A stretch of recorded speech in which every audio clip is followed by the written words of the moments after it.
নমস্কাৰ, মই জ্যোতিক শাস্ত্ৰী দীক্ষিত ফুকন।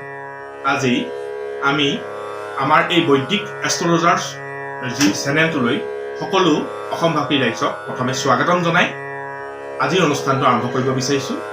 আমি এই চেনেলৰ মাধ্যমেৰে দৰ্শকৰ বিভিন্ন সমস্যা সমাধান কৰিব বিচাৰিছোঁ। এই সমস্যাসমূহ বিশ্লেষণ কৰিব বিচাৰিছোঁ। বিশ্লেষণৰ ভিতৰত প্ৰথম সমস্যা যদি আজি আমি চাওঁ, প্ৰথম সমস্যাটো হৈছে আজি আমি প্ৰথম সমস্যাটো বিশ্লেষণ কৰিব বিচাৰিছোঁ। তাৰ ভিতৰত সন্তানহীনতা সমস্যা। এই সন্তানহীনতা সমস্যাৰ ওপৰত মই দুটা প্ৰতিকাৰ আগবঢ়াব বিচাৰিছোঁ জনসাধাৰণৰ মাজত। সন্তানহীনতা সমস্যা হ'ল বৰ্তমান সময়ত নৱপ্ৰজন্ম এক বিশেষ সমস্যা।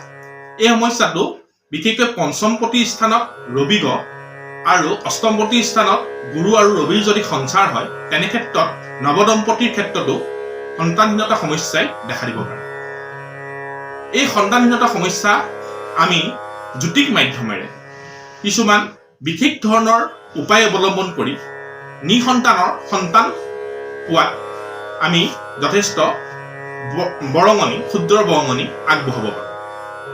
তাৰ বাবে প্ৰথম আমি কি কৰিব লাগিব? সন্তানহীনতাৰ সমস্যা বিশ্লেষণ কৰিব লাগিব। বহু ক্ষেত্ৰত স্ত্ৰী সন্তানহীনতাৰ সমস্যাৰ ভোগে আৰু বহু ক্ষেত্ৰত দেখা যায় যে পুৰুষো ইয়াৰ বাবে দায়ী হ'ব পাৰে। গতিকে স্ত্ৰী আৰু পুৰুষৰ দুয়োৰে এই নিঃসন্তানৰ যি সমস্যা, তেনে আমি বিশ্লেষণ কৰি আমি এই সমস্যাটো সমাধান কৰিব লাগিব।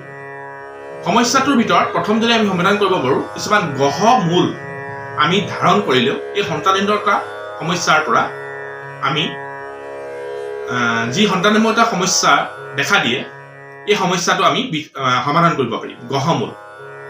আৰু বিশেষ ধৰণৰ গ্ৰহ কবজৰ দ্বাৰাও সন্তানহীনতা সমস্যাৰ পৰা আমি যি সমাধান কৰিব পৰা যাব।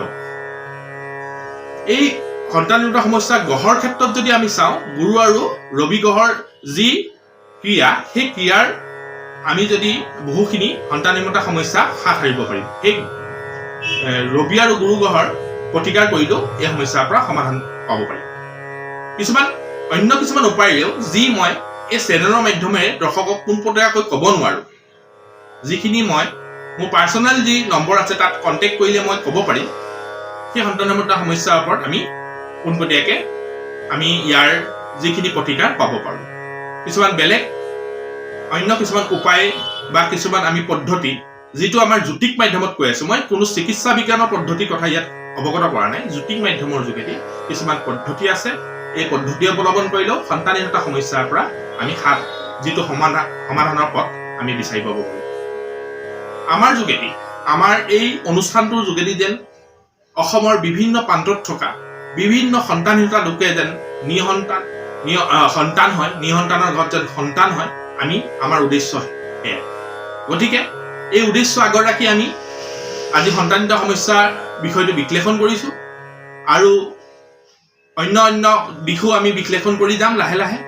আপোনালোকৰ যদি সন্তানহীনতাৰ কিবা সমস্যা আছে, আমাক পোনপটীয়াকৈ যোগাযোগ কৰক, আমি ইয়াৰ সমাধান দিম।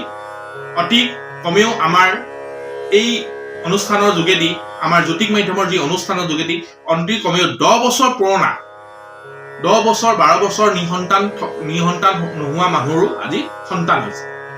গতিকে আমি আপোনালোকক ইয়াৰ অতি 100% গ্যাৰেণ্টি দি আমি ক'ব বিচাৰোঁ যে সন্তানহীনতা সমস্যা আমি দূৰ কৰাত আমি যথেষ্টখিনি উপকৃত হৈছোঁ আৰু 10 জনক উপকৃত